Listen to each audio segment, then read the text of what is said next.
On July the 6th, 1940, in Berlin, Adolf Hitler celebrated his victory in Europe.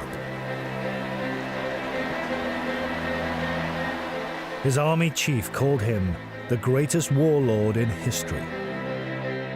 From Moscow, Hitler's collaborator, the Russian leader Joseph Stalin, had sent his congratulations.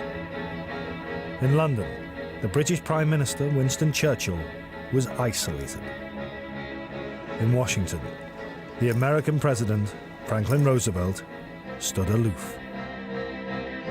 In the coming 5 years, everything in the relationship between these four men would change in ways that seemed unimaginable.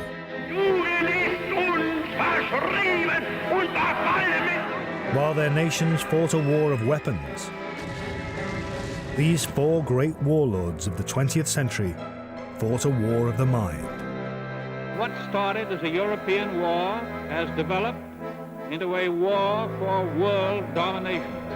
At the heart of this private war was a series of psychological duels in which they lied, schemed, charmed, flattered, and deceived to win. What was curious was that these duels took place not between enemies, but between men who at the time were allies.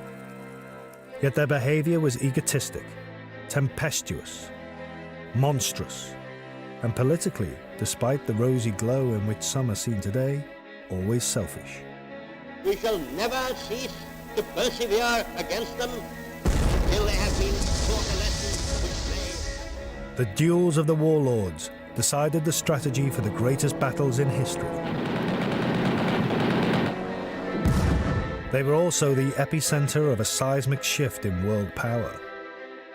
From the age of European empires to the age of two ideologically opposed superpowers, with devastating consequences for hundreds of millions of people.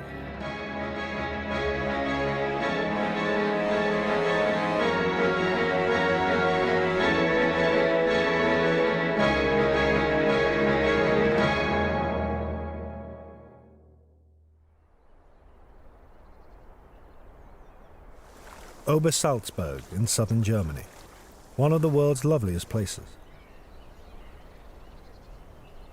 It was here, in August 1939, that Adolf Hitler was thinking the unthinkable. Hitler had set his heart on invading Poland, and his generals had told him he must attack before the autumn rains came. But Britain and France had said they would go to war for Poland.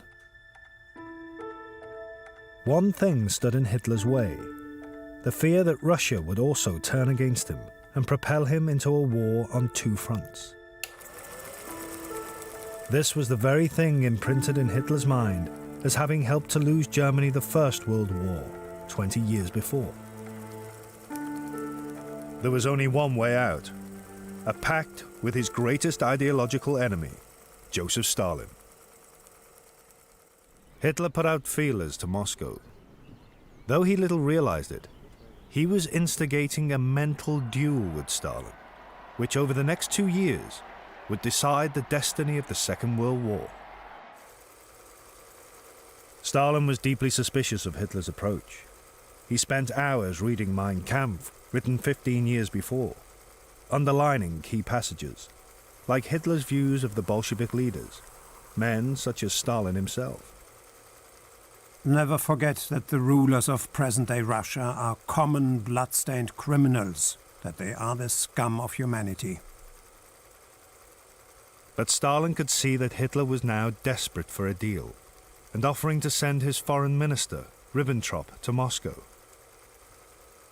Stalin decided he would go with Hitler. Hitler's propaganda chief, Joseph Goebbels, noted in his diary, 22nd of August, 1939.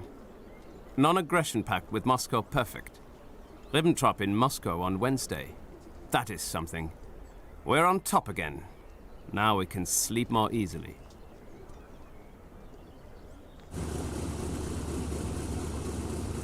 On August the 23rd, Ribbentrop landed in Moscow,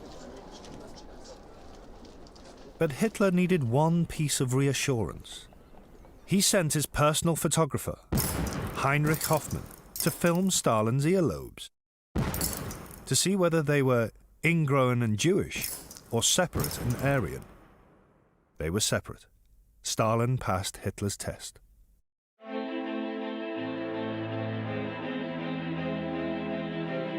Shortly after midnight, on August the 24th, 1939, the Nazi-Soviet pact was signed, and with it, a secret protocol under which Germany and Russia would carve Poland into two.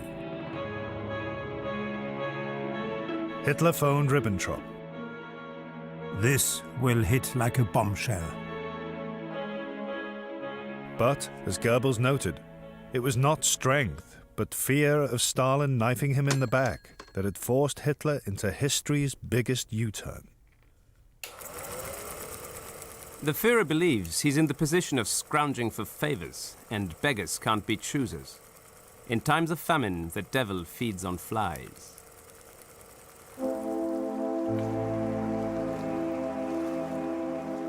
In the Kremlin, Stalin proposed a toast. I know how much the German nation loves its Führer. I should therefore like to drink his health.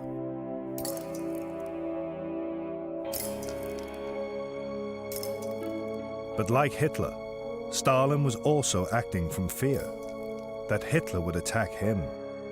That evening, he told his inner circle, Of course, it's all a game to see who can fool whom. He thinks he's outsmarted me, but actually it's I who's tricked him.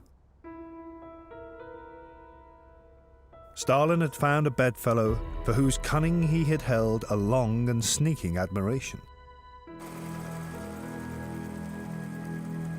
Back in 1934, Stalin had observed Hitler eliminate his rivals within the Nazi Party in the so-called Night of the Long Knives. He remarked, Did you hear what happened in Germany? Some fellow, that Hitler. Splendid. That's a deed of some skill. Hitler had felt no such mutual admiration.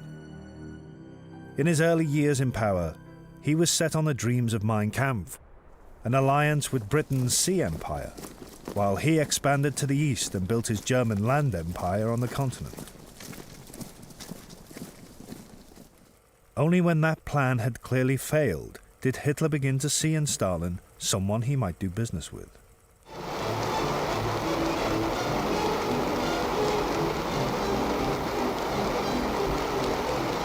Stalin was the first of the two to be a mass murderer. His terrors killed millions. He once compared his victims with the boyar landowners massacred by Ivan the Terrible 400 years before. Who's going to remember all this riffraff in 10 or 20 years' time? No one. Who remembers the names now of the boyars Ivan the Terrible got rid of? No one. A week before he invaded Poland, Hitler made an eerily similar remark to his generals. Genghis Khan had millions of men and women killed by his own will and with a gay heart. History sees him only as a great state builder. And who, after all, speaks today of the annihilation of the Armenians? For both men, mass murder was just another weapon in the ideological struggle.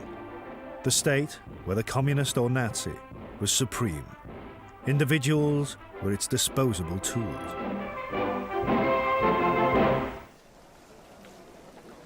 They even extended this idea to their domestic lives. Hitler had secret mistresses, most notably Eva Braun. But in public, no woman could come between him and his nation. One of his secretaries recalled that he emphasized again and again, My lover is Germany. Stalin did marry, twice, and had children. But the suicide of his second wife, Nadia, in 1932, further brutalized him. Echoing Hitler, he told an associate, A true Bolshevik shouldn't and couldn't have a family because he should give himself wholly to the party. Stalin told his son, Vasily, I'm not Stalin. Stalin is Soviet power. Now, in August 1939, these two great ideologically opposed warlords were inextricably linked. 8 days after the signing of the pact, Hitler invaded Poland. Britain declared war. Winston Churchill rejoined the British cabinet. Stalin publicly supported his Nazi collaborator. He told the world, It is not Germany who has attacked England and France, but England and France who have attacked Germany. the enslavement of Poland further united the two extreme proponents of totalitarian violence. SS units killed 60,000 Jews and members of the Polish ruling class. It was Hitler's first experience of mass murder and profoundly influenced him. It showed him his followers would actually do it. Stalin's secret police, the NKVD, long versed in mass killing, would carry out similar massacres in the east of Poland. Among their victims were more than 20,000 Polish officers and political prisoners whose bodies would be discovered 3 years later. As their secret police mutilated Poland, the two dictators faced their destinies hand in hand. Over the next 2 years, in a mind war unparalleled in world history, they would both become gripped by a series of delusions that would lead them into colossal error and the bloodiest conflict there has ever been.